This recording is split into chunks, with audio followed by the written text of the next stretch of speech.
नमस्कार दोस्तों। आज हम कालीबंगा सभ्यता के बारे में जानेंगे। कालीबंगा शब्द है वो सिंधी भाषा का शब्द है जिसका शाब्दिक अर्थ है काली चूड़ियां होता है, जिसकी स्थिति है हनुमानगढ़ जिले में। अब ये कालीबंगा सभ्यता है वो नदी घगर नदी के किनारे पर स्थित है। सर्वप्रथम जानकारी है वो एलपी टेस्टोरी द्वारा दी गई थी, जिसकी खोज है वो अमलान घोष ने 1952 ईस्वी में की थी। उत्खनन करता है बीबीलाल और बीके थापड़, जिसकी खोज ओ सॉरी जिसका उत्खनन है वो 1961 से 1969 ईस्वी में हुआ था। जिसकी समय अवधि है 2350 ईसा पूर्व से 1750 ईसा पूर्व तक, जो कार्बन डेटिंग C14 के अनुसार है। अब कालीबंगा सभ्यता की प्रमुख विशेषताएं। नगर नियोजन।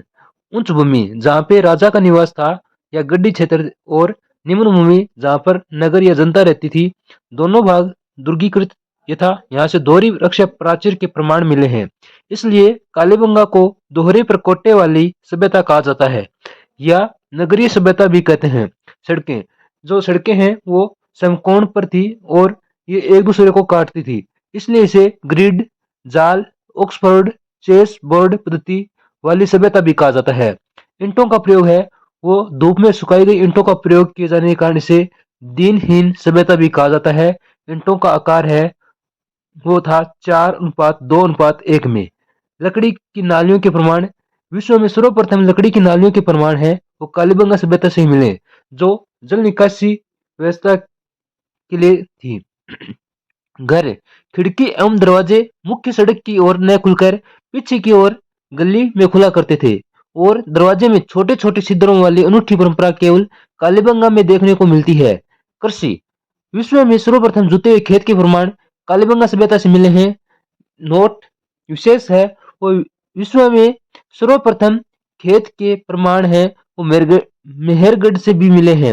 फसल, अब कालीबंगा सभ्यता के लोग हैं एक ही निश्चित समय में एक साथ दो फसलें चना और सरसों उगाते थे, अर्थात दोहरी खेती के प्रमाण मिले हैं, तथा यहाँ पर सिंचाइयाँ नदियों तथा कुओं से की जाती थी।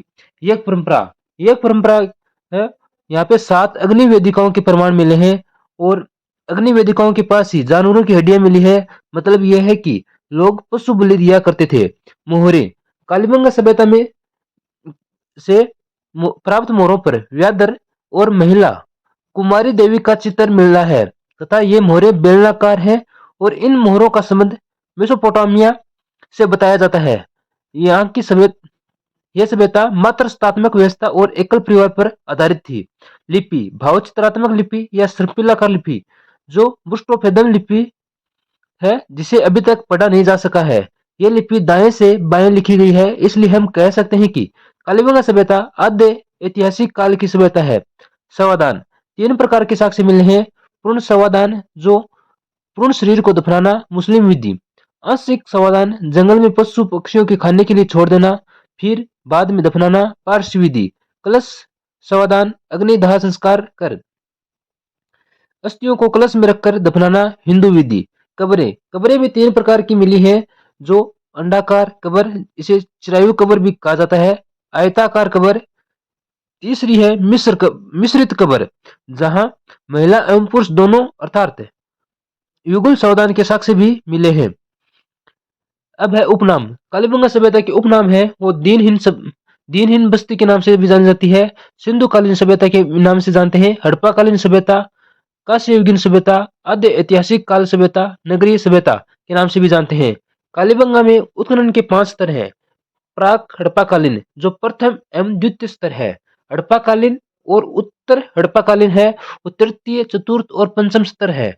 कालीबंगा से मिली प्रमुख सामग्री। अब कालीबंगा से जो मिली प्रमुख सामग्री है वो इस प्रकार से है। मिट्टी से निर्मित केक, बेल की खंडित मूर्ति, घिया तथा तांबे के मणके, शंख की चूड़ी, पक्की मिट्टी का खिलौना, गाड़ी, पहिए, हड्डियों की बनी सलाइयां, पत्थर के सिलबट्टे, मिट्टी की गेंद, तांबे का परशु, मेसोपोटामिया की मोहर, ऊंट की अस्थियां, भगर वेदिकाएं और शल्य चिकित्सा संबंधी प्रमाण प्राप्त हुए हैं। मकानों की दीवारों में दरार होने के कारण यहाँ भूकंप के अवशेष मिले हैं। अब है कालीबंगा सभ्यता का पतन। अब कालीबंगा सभ्यता का पतन है वो इस प्रकार से हुआ था। KUR केनेडी के अनुसार संक्रामक रोग के कारण, अमलान घोष के अनुसार जलवायु परिवर्तन डीपी अग्रवाल के अनुसार घगर नदी का सूखना, डेल्स के अनुसार नदियों द्वारा मारक परिवर्तन। धन्यवाद दोस्तों।